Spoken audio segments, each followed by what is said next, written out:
Kisah saling ulano BJP ono koti hangkor habanok jengjana thangai tongo oboni bisingono ketal habano tangmani samoro paibeka sangon salo raita rgei ketal habanogo matai relekha ar manjaka BJP ono koti hangkor komiti tangphang Pabitor Debnath Arun Saha Yuba Morjani hangkorni tangphang Orop Dor hangkor porisadni sabadipoti Amolindo Das no khobui komuni tangphang rok iagulo koktomerok ni boskango ketal habano phiakna naimantui koknar ka borok ভারতীয় জনতা party কার্যালয়ে শুভ দারুপেটা অনুষ্ঠান। এই দারুপেটা অনুষ্ঠানে এখানে সমস্ত district থেকে আমাদের ভারতীয় জনতা পার্টির কার্যকর্তাগণ উপস্থিত হয়েছেন। বিভিন্ন দায়িত্বে যারা আছেন সবাই এখানে নিমন্ত্রিত এবং সবাই সকাল থেকে এখানে পূজা অর্চনা শুরু হয়েছে। সকাল থেকে সবাই আসছেন।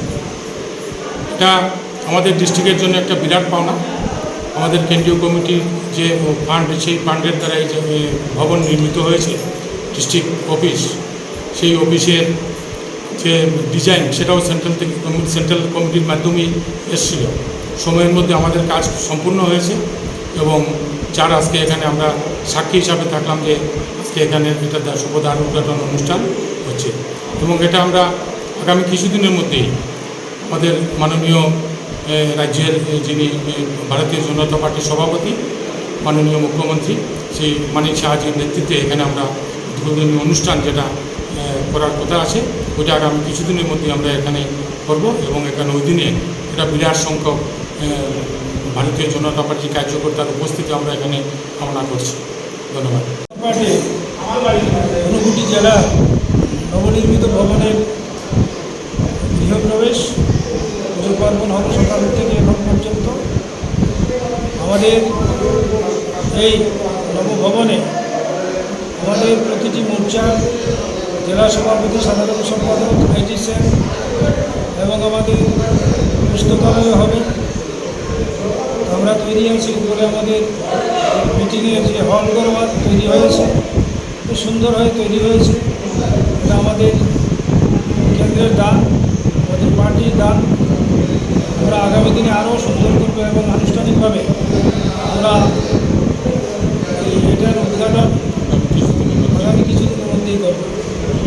আমাদের বিশেষ একটা দিন, যেটা আমরা এতদিনের বঞ্চিত ছিলাম, সেটাই আজকে আমাদের সবাই আশা। এই যে ঊনকোটি জেলার যে আমরা একটু বসার জায়গা ঠিক মতো ছিল না, আজকে আমরা এত বড় ঘর পেয়ে সত্যি আনন্দে আপ্লুত হয়ে কি করব ভাবতে পারছি না।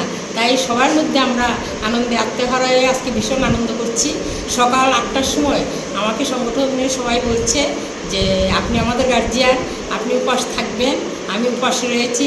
সকাল থেকে সবাইকে নিয়ে সব মোর্চার মানুষ, সব মণ্ডলের মানুষ এখানে এসেছে, পূজাতে আনন্দ করছে, অংশগ্রহণ করছে। সবাইকে আবার বলছি সবাই এসে এখানে প্রসাদ খাবেন এবং আনন্দ করে যাবেন। রাত্রেও কীর্তন আছে, কীর্তনে আপনারা অংশগ্রহণ করবেন এবং আগামীতে আমাদের যে উদ্বোধন অনুষ্ঠান হবে সেটাতে বিশেষভাবে আমরা আয়োজন করব এবং বিশেষভাবে সেটা প্রচারে আসবে। সকাল থেকে দেখতে পেলাম আপনি যেমন নিজেই বললেন উপাস ছিলেন এবং বিভিন্ন পূজার কাজে ব্যস্ত ছিলেন। মূলত আজকে জেলা অফিসে কী পূজা হয়েছে? আজকে এখানে 4টা আসনে পূজা হচ্ছে। প্রথমত একটা হচ্ছে বাস্তু পূজা, একটা শিব পূজা, একটা মাতৃপূজা এবং আরেকটা হলো চণ্ডী পূজা।